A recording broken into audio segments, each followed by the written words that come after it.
Welcome to Follow Him, a weekly podcast dedicated to helping individuals and families with their Come Follow Me study. I'm Hank Smith. And I'm John Bytheway. We love to learn. We love to laugh. We want to learn and laugh with you. As together, we follow Him. Hello, everyone. Welcome to today's episode of Follow Him. My name is Hank Smith. I am your host. I'm here with my refreshing co-host, the master teacher, John Bytheway. Welcome, John. Hank, we got a comment. Why is Hank always talking up John Bytheway? He is amazing. Stop. John, people have asked me, they said, is he the same in person as he seems? I'm like, he's better in person. Hey, I just want to make sure everybody knows that you can find us on social media, on Instagram and Facebook. You can rate and review the podcast. We'd love you to do that. Also, you can go to followHIM.co, and you can get transcripts and show notes and all you need there. So we hope you'll join us. Now, John, I've been looking forward to today for a long time. I've looked up to our guest's work and his resume for a long time. Tell us who we have. Yeah, I'm excited for this too. I just think every time we have somebody on, it's so fun to hear the varied backgrounds of the people that we get to talk to, and such an interesting background today. And I love that it adds to the testimonies that so many people from so many different backgrounds are our brothers and sisters. I just love this. So today we are talking with Matthew Godfrey, and he's the general editor and the managing historian of the Joseph Smith Papers Project. Now that right there is just huge. Previously, he said, I worked for 8 years as a historical consultant with the company Historical Research Associates. Head of the company's history division from 2006 to 2010, and president of the company from 2008 to 2010. He has a PhD in American and Public History from Washington State University. He's the author of, listen to this book, Hank, Religion, Politics, and Sugar, subtitled The Mormon Church, the Federal Government, and the Utah-Idaho Sugar Company, 1907 to 1921. And a co-editor of The Earth Will Appear as the Garden of Eden, Essays in Mormon Environmental History. He's also authored essays published in the Public Historian, Agricultural History, Pacific Northwest Quarterly, the Journal of Mormon History, BYU Studies Quarterly, and Mormon Historical Studies. And Hank, you have a book that we both have. Hold that up and tell us about that book that Matthew's editor of, I think, one of the editors. Yeah, Matt, thank you so much for being here, by the way. Oh, you bet. Thank you for having me. I really admire what you guys are doing, and just am grateful to be here. I reached out and I was kind of,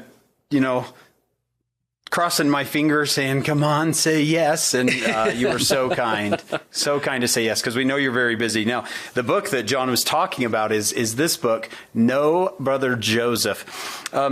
This is, what's this project been like, Matt? Yeah, so that book, so it was just published by Deseret Book in March. And myself, Matt Groh, and Eric Smith, we're all general editors of the Joseph Smith Papers Project and have been for a number of years. And we decided that because the Joseph Smith Papers is a project that's really more geared towards scholars than it is towards general church members, we were thinking of ways of how can we get some of the findings, some of the discoveries that we've made about Joseph Smith to a larger general public. And so we decided that we would ask numerous scholars, both those working on the Joseph Smith Papers, professors of church history and doctrine from BYU, others that we knew, to just write very short essays about what they've learned about Joseph Smith and who he was as a person from the Joseph Smith Papers. And so we put that together. It was a pleasure to read all of the essays. They're just so full of insights into Joseph Smith as a person, and we're just really, really pleased with it. Yeah, I've been reading a few essays every day, and it's uplifting. and it's real.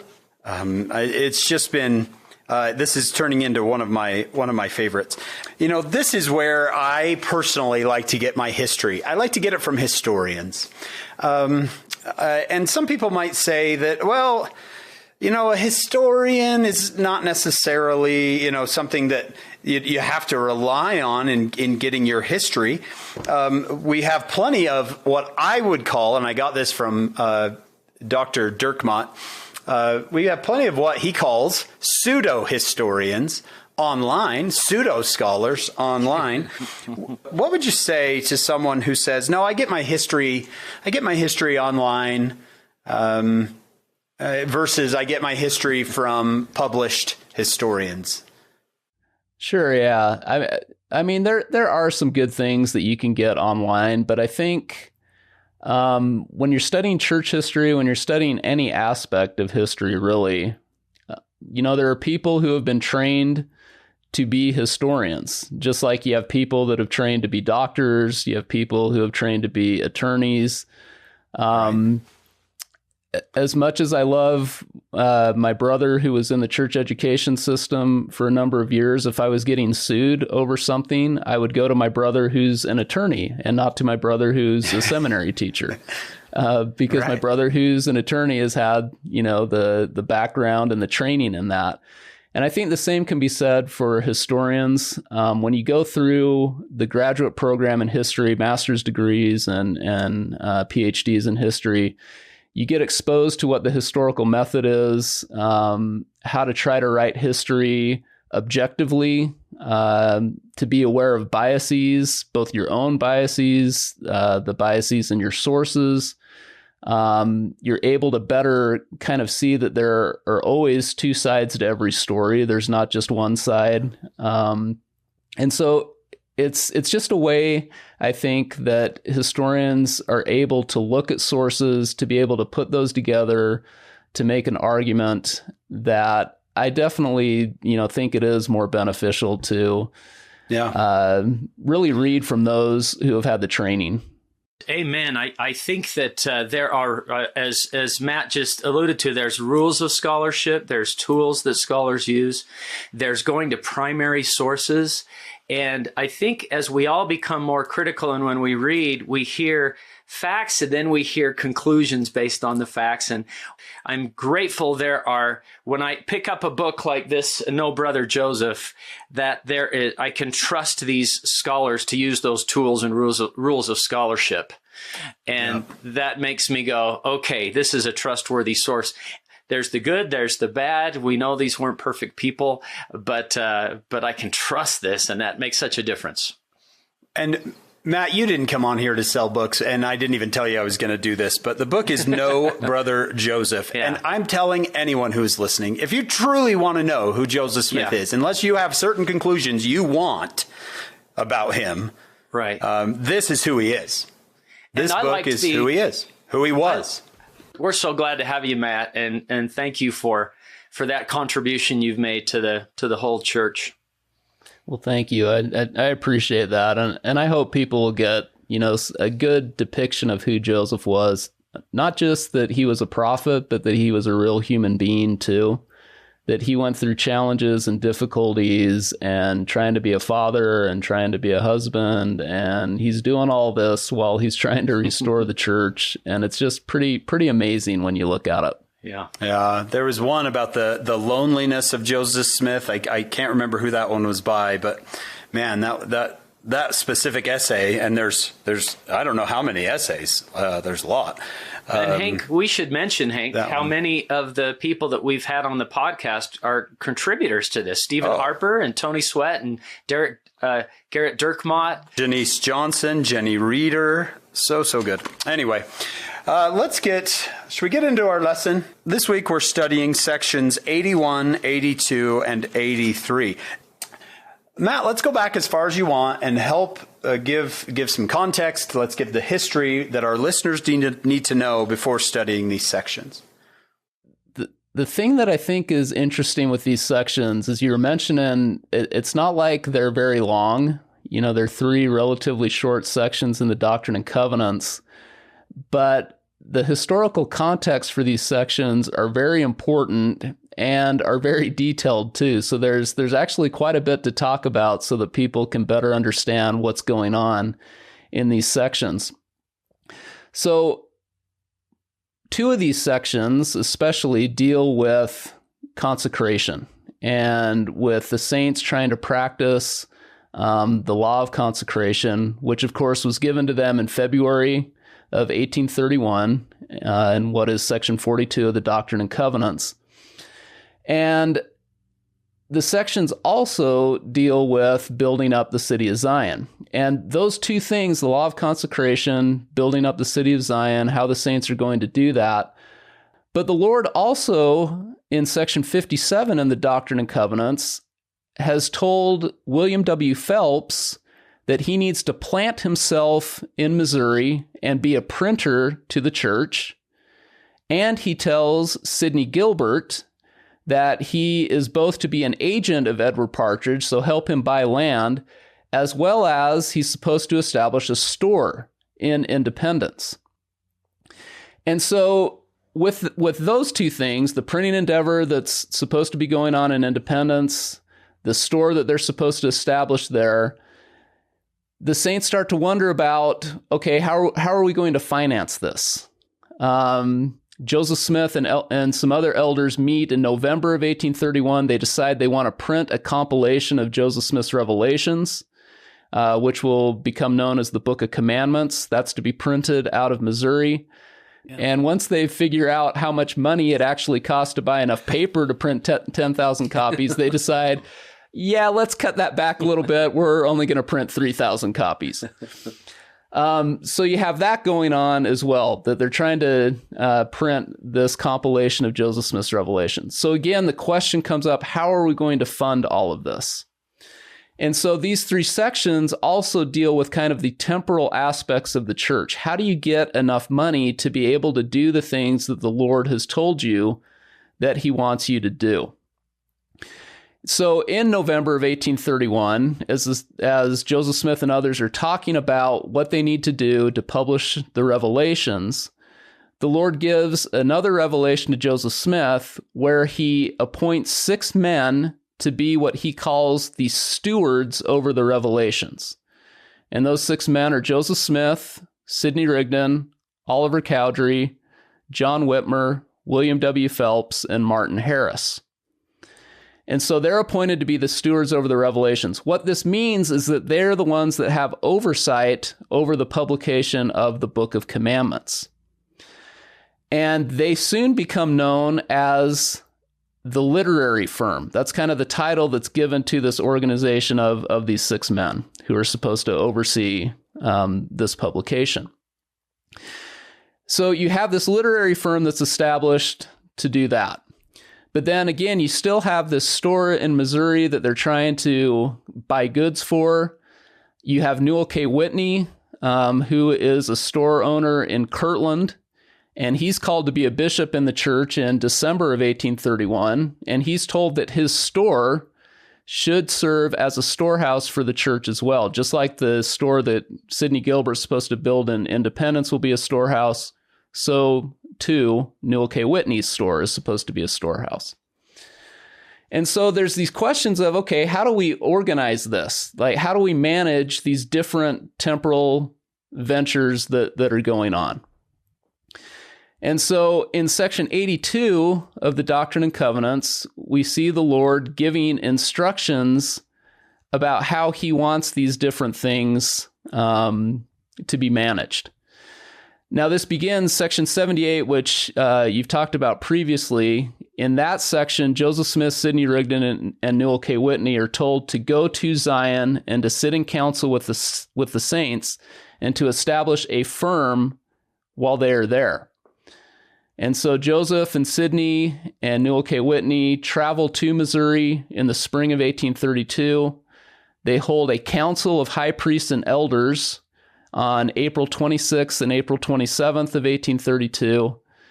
And in that council of elders, Joseph Smith receives what is section 82 in the Doctrine and Covenants, which tells them that they need to form this firm to manage the mercantile and publishing endeavors of the church. So that's kind of the background for section 82.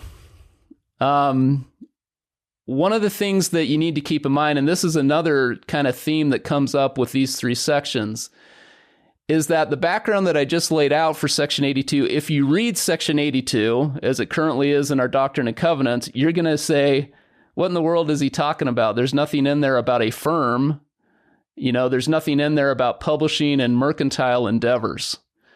And the reason for that is that when the revelation was first given, the earliest copies that we have of the revelation say that Joseph is supposed to organize this firm to coordinate the publishing and mercantile endeavors. But when they prepare the revelation for publication in the 1835 Doctrine and Covenants, they actually decide that they need to try to provide some protection for the people who are members of this firm, so that creditors didn't come after each member of the firm. And so when it's published, they take out the true purpose of what the firm is. They just say that it's an establishment that will take care of the poor and the needy, which ultimately is, what the United Firm was supposed to do, but it's not as specific as the original revelation was. And they also change it so that it's not referred to as a firm, but it's referred to as an order. And so this is where we get people talking about the United Order because of these changes that are made. So United Firm, United Order, kind of same thing.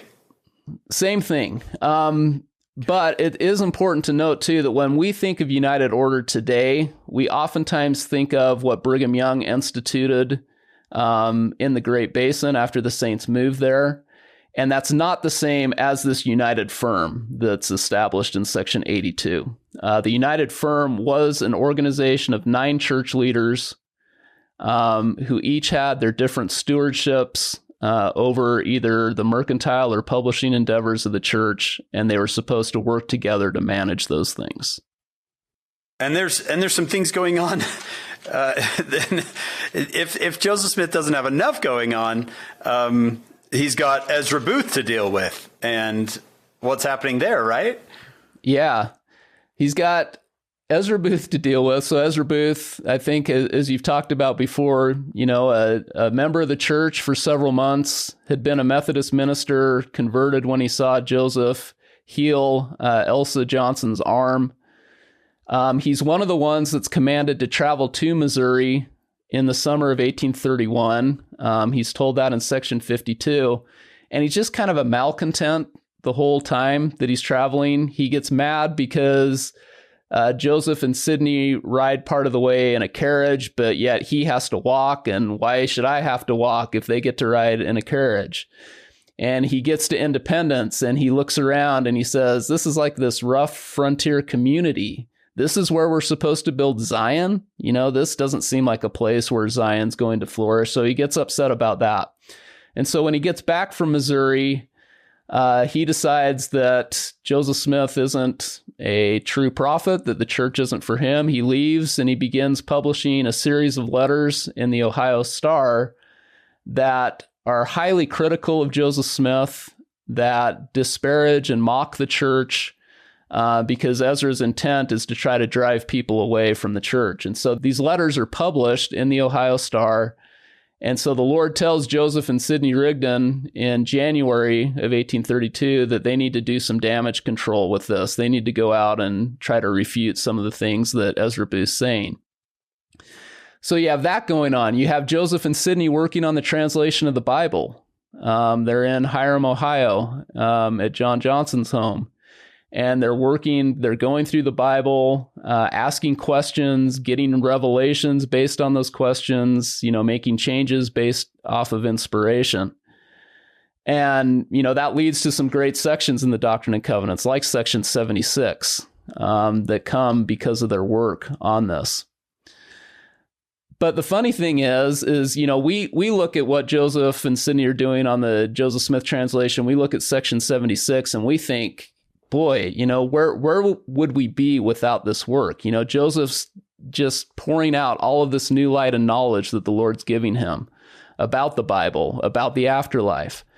And we look at that and we rejoice in it.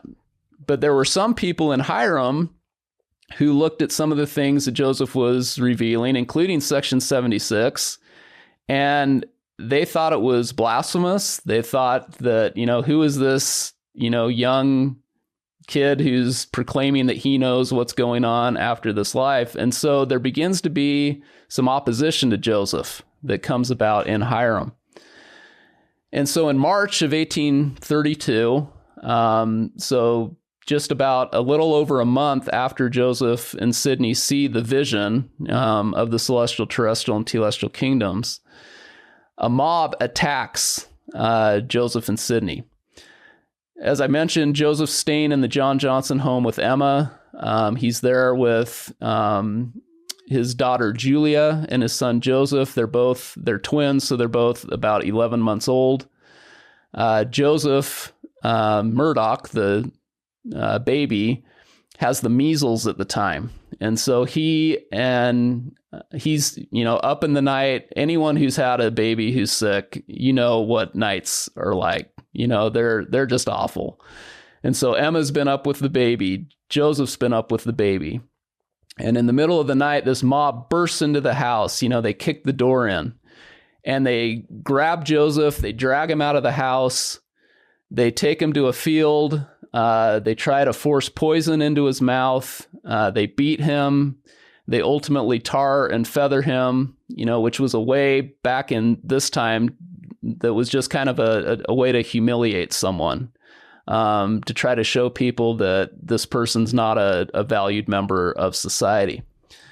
At the same time, they take Sidney Rigdon out of his home and they drag him to a field as well. And as they're dragging him along the ground, his head is hitting rocks, and it really, does some damage to Sidney, and takes him several days to recover from this, as it takes Joseph several days to recover as well. And one of the great things about this, if there's anything great that can come out of such a horrific incident, the next morning, Joseph's been up all night. When he goes back to the John Johnson home and Emma sees him, she about faints because she at first thinks that the tar that's on him is blood and that he's just this bloody mess. But then she has to spend the rest of the night trying to take the tar off of him, which is a very painful process. And so she's got this sick baby with the measles. She's trying to get Joseph cleaned up. I mean, just... if you want to think about a night from hell, I think that would be a night. But she's able to get Joseph cleaned up, and the next morning he goes and he preaches a sermon in the Sunday meetings, which is remarkable in and of itself. I mean, if it was me and I just got beat up and had tar poured over my body, I think I'd be like, I think the Lord will understand if I take a break this Sunday. I'm not sure I need to go preach, but Joseph felt strongly that he needed to do it. And so he preached. And according to some accounts, members of the mob were actually in the congregation that he's preaching to. And you'd have to think that they are feeling pretty sheepish about that, knowing what they had done to him and then seeing him still stand up and testify about the truthfulness of the gospel. Do we know anybody in the group? Yeah, Simon's Rider, I believe, was in there. Probably not Booth himself. Probably not Booth himself. No, Booth wasn't. No, he wasn't living in Hyrum at the time. So in terms of the skin, as far as we know, when they're taking off the tar and they're trying to scrape it off, it does take skin off at the same time. So I think wherever the tar was on him, his skin would just be raw from taking it off. So, I mean, incredibly painful. It's hard to kind of imagine, what that would be like. And it affects Joseph for the rest of his life. He says that the attack left him with an issue with his side. He never really specifies what it is, but if you know about the fight that William Smith has with Joseph in 1835, when they kind of get into it as brothers do, and William tackles Joseph, and Joseph says after that, this trouble that I've had with my side since the mobbing flared up again because of what you did to me. So it's something that he deals with for a long time. In terms of Sidney Rigdon, there are some scholars that believe that he had enough trauma to his head during this attack that it did change his personality a bit. And we think that might have been something that was a lingering effect from this attack. But I mean, he stays, close friends with Joseph for several years after this. It's really not until the 1840s that you see kind of a divide creep up between Joseph and Sidney. But there are historians who believe that it did have a lasting, effect on him because of the damage that he sustained in the attack. I think too. I wanted to ask you. We often refer to taking Joseph Smith out of his home with the Murdoch twins right there and everything. But Sidney, did they also break into his cabin? And didn't he also have, is it 5 children in there at the same time? Yeah, I don't know how many children he had at that time, but they did break into his home just as they did, where Joseph was living. And I mean, with Joseph Smith's children, they're babies, they're 11 months old. Yeah. I doubt that Julia Murdoch remembered that attack, but I think Sidney had some older children, and you have to think that would be fairly traumatic too, to see this, happen to your father. But that's the other thing that I didn't touch on either, is that because the mob left the door open in the Johnson home after they took Joseph out, then Joseph Murdoch's exposed to that cold night air. And it's just a few days after this that he dies. And when you think about this, that's a fairly traumatic thing for Joseph and Emma, in part because they had already lost 3 children. And then here you have Joseph Murdoch dying as well. So, that's 4 out of Joseph's first 5 children that have died. And it's interesting because when Joseph, when he's on his way back from Missouri in 1832, he writes a letter to Emma. And this letter is just so poignant. He talks in there about hearing from Martin Harris that Hyrum Smith's daughter had passed away. She was not quite yet 3 years old when she died. And Joseph talks about this in his letter to Emma, and then he says, I think we can in some way sympathize with him. And I think what a grand understatement. Of course they could sympathize because they'd lost 4 of their own children by this time.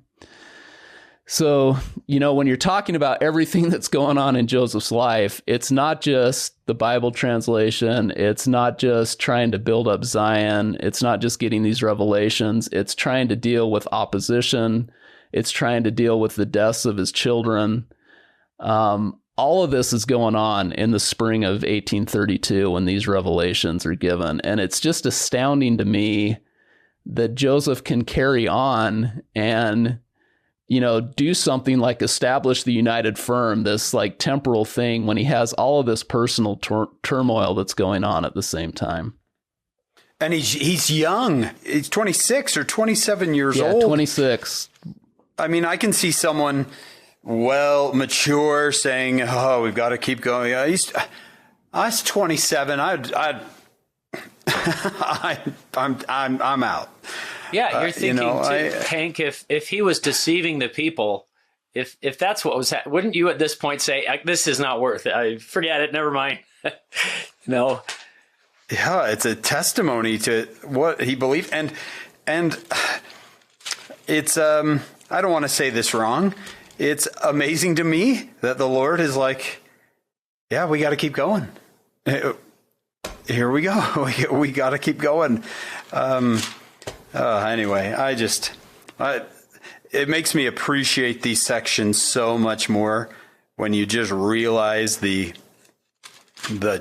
like you said, Matt, the turmoil, the anguish going behind this. I don't think anyone, I just think it's very difficult to fathom burying a child. When I hear about someone who has, it's an experience that they've described to me as a pain that they never knew existed.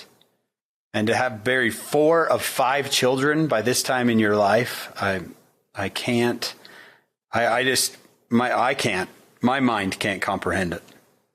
if you read Hyrum Smith's journal entry about the death of his daughter, it'll break your heart, because he essentially says in there, Mary expired in my arms, such a day I've never before experienced. And you can just feel the pain that this hurt. It didn't matter, how many children died. Each one was so painful for them.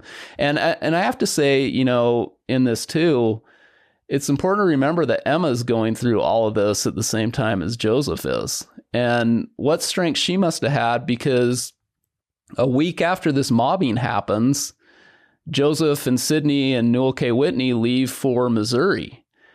And that Emma's still grieving the death of her child. She's probably still traumatized from what happened in the home. And yet she has enough faith to tell Joseph, okay, the Lord wants you to go to Missouri, so you need to go to Missouri. And I mean, just such great admiration for Emma as well, who's enduring all of this too. Absolutely. I think that it's nice to point out Section 81, Hyrum, Ohio, Section 82, Jackson County, Missouri. That's part of this backstory that you've just mentioned when he had to go. And when he goes, this isn't, sometimes I'll leave for the weekend, or I'll have somewhere to go speak, and I hate leaving for a few days. I just hate leaving the family, and this is not a few days. If you're going to go to Missouri, you're going to be gone. 6 to 8 weeks? Yeah, he was gone about 2.5 months. And part of that is, and we can talk about this too when we get to it, but part of it is as they're coming home from Missouri, there's an accident that happens with the stagecoach that they're riding in. And Newell K. Whitney ends up breaking his leg in several places, and he can't travel. And so Joseph sends Sidney Rigdon back to Ohio, but then Joseph stays with Newell K. Whitney in this little town, Greenville, Indiana, for about 6 weeks until Newell's leg is well enough so that he can travel. And I think about that because, Joseph's anxious to get back home. To Emma. He says as much in this letter that I was talking about that he writes to Emma. He talks about how much he misses her, how much he misses Julia, his daughter. And yet he's a loyal enough friend that he's not just going to leave Newell K. Whitney by himself to recover. He's going to stay with Newell, even though it's a great inconvenience to him to do so. And I think that speaks a lot about Joseph's character as well. This book that we were talking about earlier, No Brother Joseph, that's part of the title, Perspectives on Joseph Smith's Life and Character. And I think you just showed us another piece of thousands that there are, of who the man was. This is an incredible person. John, I would want to stay with you, brother. I'd probably hire out a live-in nurse for you, and I'd say, John, look, I got this nice. I'm going home.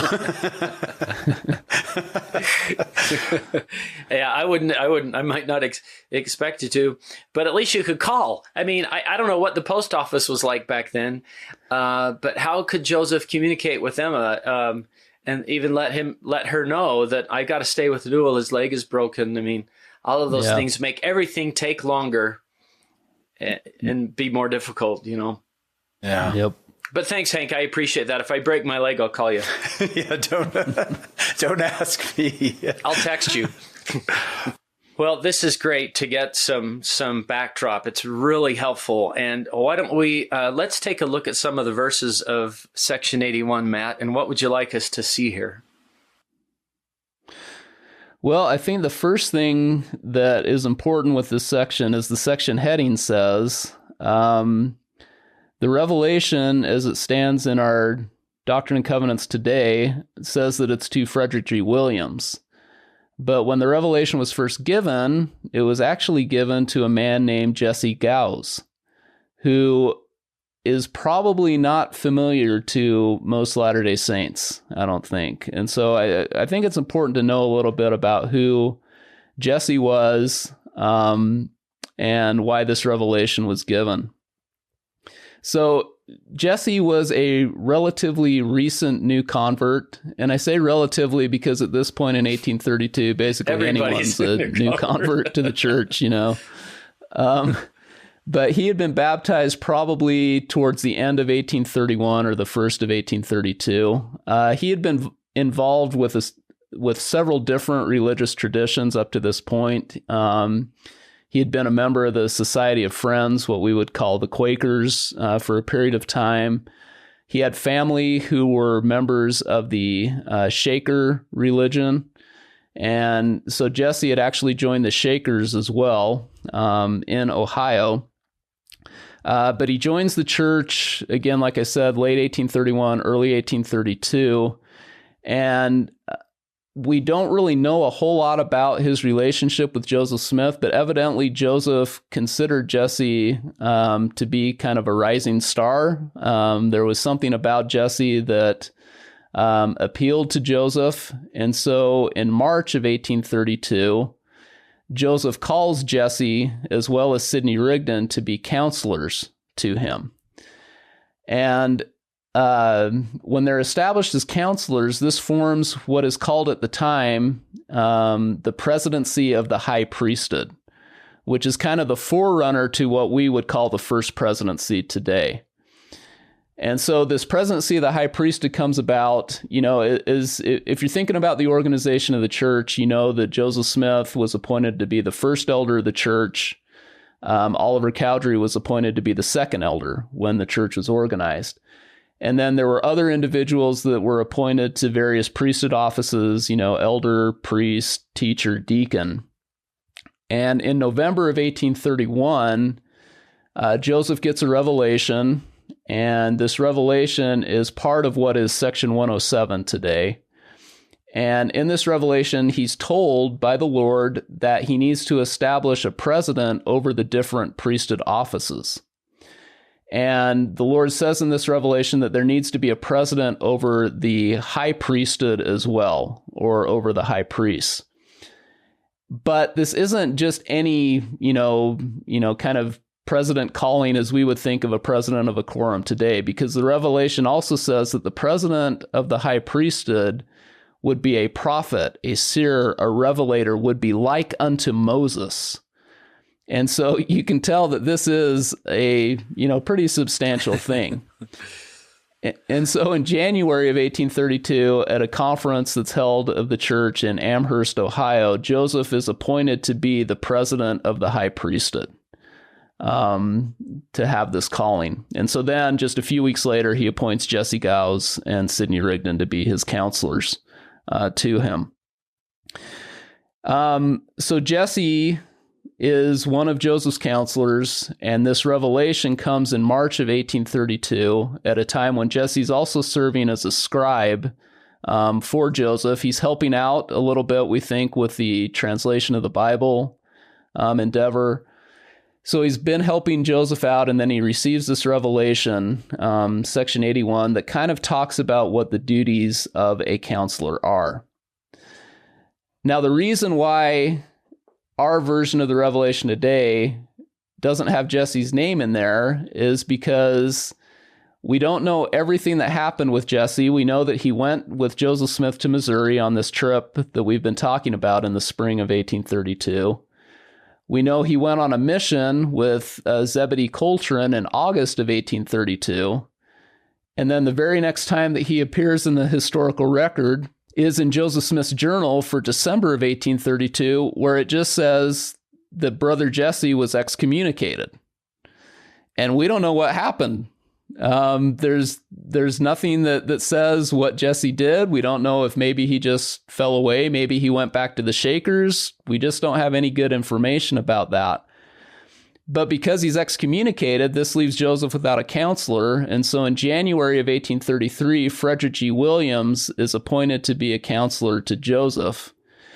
And before Section 81 is published in the 1835 edition of the Doctrine and Covenants, Oliver Cowdery goes through and he crosses out Jesse's name and he writes Frederick G. Williams' name above it. And so when the revelation is published, it's published as a revelation to Frederick G. Williams. And I think this may indicate that Joseph and Oliver and other church leaders saw this revelation not as something specific to Jesse, but more about what does it mean to be a counselor to Joseph Smith. And so they felt comfortable putting Frederick's name in there because of that. Yeah, he just disappears. Jesse Gause, he's just gone. Yeah. Frederick G. Williams, he was one of the early converts of the four original missionaries, right? That come through from New York to Kirtland. Yeah, when Oliver Cowdery is appointed to lead the mission to the Lamanites, and so he and Parley P. Pratt, Ziba Peterson, Peter Whitmer Jr. come to Kirtland. And yeah, Frederick G. Williams is one of these early individuals that is converted. And after he's baptized, he says, hey, I want to join you guys. And so he actually goes with Oliver and the others to the unorganized territory beyond Missouri's western border, where they preach to a few Indian groups. And then he's with them when they come back into Missouri as well. He's a go-getter, right? Yeah, I want to go with you. I want to go out there. We're ready to go. I feel bad for Jesse. I wonder what happens to him. Any record of like him dying somewhere? Yeah, we do have a record about that. So Jesse, he lives for a few more years after this. He dies around September of 1836. And at the time he dies, he's living in Chester County, Pennsylvania, which actually is a location where the church had a branch. The Brandywine branch was in Chester County. I don't know if Jesse knew any of the church members living there at the time. He really does kind of disappear from the historical record. And so we don't know a whole lot about him, what happened to him, but he does live until about 1836. Well, let me say a little bit, too, about Frederick G. Williams. We've talked a little bit about him, about his conversion, how he went with Oliver Cowdery. He was a Thompsonian physician at the time, so he practiced medicine according to the Thompsonian method, which was like using a lot of herbal medications, those types of things. He'd been ordained a high priest in October of 1831. And for much of 1832, he worked as a scribe for Joseph Smith. And so if you're familiar at all with Joseph's 1832 history, the first account that we have from Joseph of the first vision, when that's copied into a record book, much of it is in Joseph's hand, and the rest of it is in Frederick G. Williams' hand. So he's working as a scribe for Joseph for much of 1832 before he's appointed to be a counselor to Joseph. I remember Dr. Harper telling us that was his personal favorite of the accounts of the first vision, though it's not the most, what would you say, literary flowing. He said it's kind of raw. So Frederick G. Williams had a part in that, I guess. He did, yeah. And I would agree with Steve on that. The 1832 history, I love it in part because it's such a personal account of what that vision meant to Joseph personally, not just in terms of, ushering in the restoration, but in terms of, I was forgiven of my sins. I realized that Jesus Christ's atonement is real. So I love it for that too. So we're saying having more than one account is wonderful, aren't we? It's great to have more than one account. You get it's not a much problem. better. No, you get just such a more well-rounded picture of what the first vision was, what it meant to Joseph Smith, what led him into the grove in the first place. So I'm actually really happy that we have 4 accounts from Joseph. I wish we had more from him as well. One thing that I think is interesting in this section, in section 81, is verse 2. Where it's talking about Joseph Smith. It says, "Unto whom I have given the keys of the kingdom, which belong always unto the presidency of the high priesthood." And I think it's interesting because when you read that and it reads, presidency of the high priesthood, I think we tend to think, oh, that means that the keys belong to the first presidency. But I think what the Lord is saying, I think he's using presidency here to refer more to the office of the president of the high priesthood. So like you might say, Joe Biden was elected to the presidency of the United States. And I think they're using the term presidency here in that same way. And so it's saying, the keys of the priesthood belong to the president of the church, which is kind of how we, that's how we understand it today, that the president, the prophet, holds all of the keys and then can delegate those keys to others. So I think that's an important point. I wonder if, Matt, that comes into play when Sidney thinks he's the one to take over in 1844. If he's thinking it was us, it was the group of us that received these keys. When you're saying, no, this is Joseph, which I think you're right on there. I mean, he mentions Joseph by name, in the end of verse 1, unto whom I have given the keys of the kingdom, which belong always unto the presidency, the office of president of the church. But I wonder if Sidney was kind of using that claim. I think certainly he was. And it does get a little bit muddier because in 1833, there's another revelation that's given in March where it says that Sidney Rigdon and Frederick G. Williams are equal in holding the keys of the kingdom to Joseph. But I don't think that necessarily means that they could operate separate from Joseph. I think that's saying that because they are members of the presidency of the high priesthood, of the first presidency, then when they operate with the president, with the prophet, then they're all kind of holding those keys. But I don't think it means that, Sidney could go do whatever he wanted to with the church, that Frederick could go do whatever he wanted. The keys still reside in the prophet.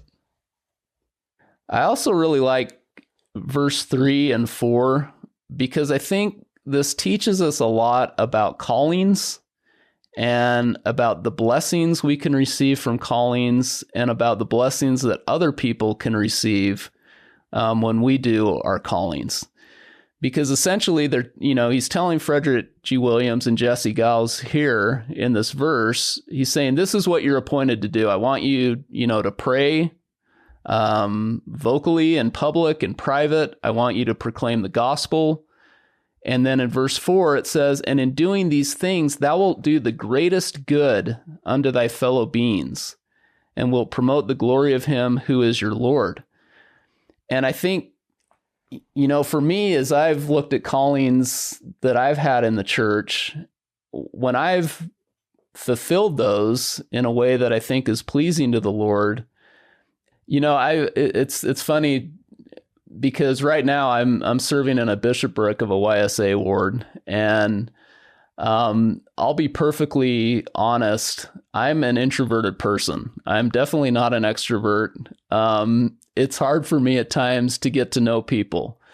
And a lot of people who serve in, YSA wards and YSA stakes are not introverts, they're extroverts. And that's one reason I think why they're there, because, they can interact with the youth.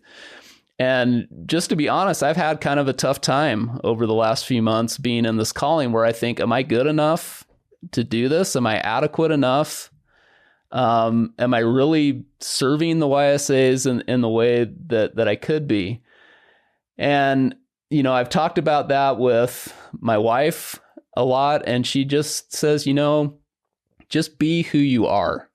You can't be anyone else. The Lord knows your personality. He knows what you're like, and yet he still wanted you in this calling. So there's someone whose life you can bless in this calling, and maybe it's only a few people. But I think, for me, that's kind of been an eye opener that, kind of what President Monson has said before, that the Lord, whom the Lord calleth, the Lord qualifieth. And we may get called to things that are hard for us and we don't feel very good at them. But if we do our best, we will bless the lives of others. And we may not even see that. It may not be something that we're ever aware of. But here the Lord tells us it will be for the greatest good. And I firmly believe that. Yeah. I remember once I'm an extrovert, and I was called to be the financial clerk to the bishopric. And I mean, you don't do a lot of talking to people, right?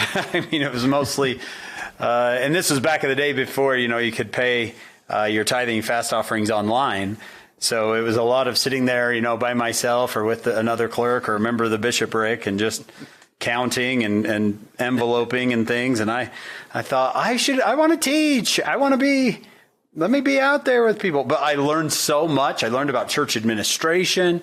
I got to become closer with the bishop, who really was, it was really neat to the things he taught me. So yeah, I think you're right on there. I stood in the office which I had been appointed. I like just the phrase, the greatest good there, because I think that there's a lot of things that we could do which are good. But there are so many other, what's the greatest good? And I think that's a question a lot of the early sections of the Doctrine and Covenants were. Remember all the Whitmer brothers. What should I do, Joseph? And what did he tell him? Go proclaim the gospel. And I see that in verse 3. And that is the greatest good. Go cry repentance. That's the greatest good that you can do. So it's a good question that all of us want to know. What will have the most impact? What will do the most good?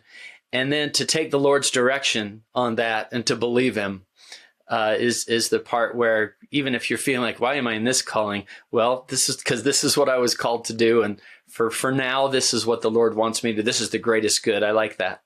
Yeah. I personally have always loved verse 5. Stand in the office which I have appointed unto you. And then in every calling, we can do these 3 things. Yeah. Succor the weak, whether you're the financial clerk or the YSA bishop in the YSA bishopric, or I don't know what, you're in the high council, I think, John. You can, all of us in whatever calling we're in can do these 3 things. Succor the weak, lift up the hands which hang down, and strengthen the feeble knees. We could be looking for people in our ward, in our branch, who are just needing a lift, right? Needing a help. I think, I don't know, in every calling of the church, we can be doing Yeah, that. it sounds like ministering there. Anybody can, all of us are called to minister to each other. And it reminds me of the baptismal covenant in Mosiah 18 that Alma the elder gives them, mourn with those that mourn, comfort those who stand in need of comfort. It's kind of others focused, which I like. Yeah, when I read that and I hear, lift up the hands which hang down and strengthen the feeble knees, it brings in my mind like an image of someone who's just run a marathon, and maybe someone who's not well suited to run a marathon, and as they're going across the finish line, they look like they're going to collapse, from what they've done. And I just think, like, spiritually in our day to day, there's so many people that I think are spiritually in a in a way where they're about ready to collapse. And if we can just lift them up, if we can help strengthen them, if we can just provide a smile or a hello or how are you doing, or a text that lets them know that we're thinking about them, I think, how much strength can we give someone who really needs that uplift and who really is struggling spiritually? Because I think a lot of us are, there's just something, I don't know if it's COVID, I don't know if it's just the days that we're living in, the contention, the polarization of society, but I feel like a lot of people are spiritually struggling, and we really need to take that verse to heart, I think. I would add, you can use your social media account to uplift and strengthen people. There's just so many ways we can do it. Was it, I think it was Dr. Hewer, John, who said, come on, these missionaries walked 800 miles to Missouri. We can walk 800 feet over to our neighbors and check in on them. He's like, we can do it. I know we can. Yeah. And it's interesting, too, that these phrases here, when people are really touched by, it's usually this kind of way, touched by somebody remembered me, somebody served me. It wasn't, so-and-so shared this really cool scripture in a talk. And I love that. But people remember when they were remembered. Somebody reached out, somebody texted me, and that's, all of us can do that. So I like that too. Just kind of going along with that, something, when I was a teenager, probably around 17 years old or so, I remember struggling with some things and, wondering if the Lord loved me, if I was good enough for the Lord. And one Sunday, I'm sitting in my front room just kind of having some of these thoughts, and there's a knock on the door, and I open it up, and it's my bishop. And I don't remember what he said to me. I remember, talking to him about some things, but I really can't remember what he said. But I will never forget that he came by, that he acted on a prompting to come by, and that helped me to know, okay, the Lord is aware of me, and he does love me. And so it is, very simple things sometimes that we do that can really lift someone up. He'll hate this that I'm talking about him, but we've had Alex Baugh on the podcast before. And when my father passed away just recently, this last March, Alex came to my house. And when I answered the door, I was surprised to see him. And he said, I said, Alex, what are you doing? He said, I was on my way home. Now, I know Alex lives north of BYU and I live south of BYU. So unless Alex takes a very, very strange route home, he was not on his way home. He took, a long drive out of his way, came over and just said, I've been thinking about you. I brought some goodies over for the kids. And we sat in my doorway and chatted for, just 10, 15 minutes. And he walked away. And I watched him drive away and I thought, I needed that. I needed that. That really just gave me a boost that I really needed today. So succor the weak, lift up the hands that hang down, and strengthen the feeble knees. I promise you, anyone listening, there is someone close to you who fits that description. And we can go find them. Isn't it interesting, too, that those phrases, this isn't just, in this revelation. The Lord says the same thing in Isaiah 35:3. He says the same thing in Hebrews 12:12. And so this must be important to the Lord, that we're there to support each other and there to help those who are feeling weak. If he's repeating it, in almost all of the standard works. I mean, Matt said as simple as just sending a text saying you're thinking about someone. Let's put this into practice right now. Let's not wait. But make sure you come back. Yeah, because you want to hear the rest. No, that's great. I just think it's never been easier. I mean, I was in the car the other day and thought about somebody. My hands were firmly at 10 o'clock and 2 o'clock, but I could say, hey, Siri, send a text to and say this. I'm thinking about you. And it's so easy today to check in with folks and see how they're doing. It's never been easier, right? And don't send me letters. I was at 10 and 2. I was driving safely, but I can talk to my phone and it'll do nice things. I remember in C.S. Lewis's Screw Tape Letters, where you got a devil character writing to another devil character. He said, the thing you want to do is get them to think about doing service in other continents, that other people on other continents need their help, and have them forget about their neighbor, right? That service is always so far away. I've always thought about that, right? That if everyone just helped their neighbor, what does the Lord say? The earth is sufficient. There is enough. Please join us for part 2 of this podcast.